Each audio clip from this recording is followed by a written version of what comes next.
Hi guys, it's Michelle. Today I'm going to be showing you around my home.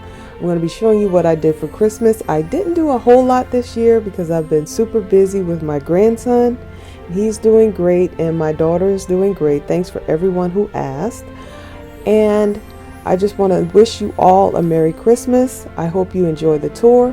The tour is going to be to music, but if you see anything that you have a question about, feel free to ask me in the comments.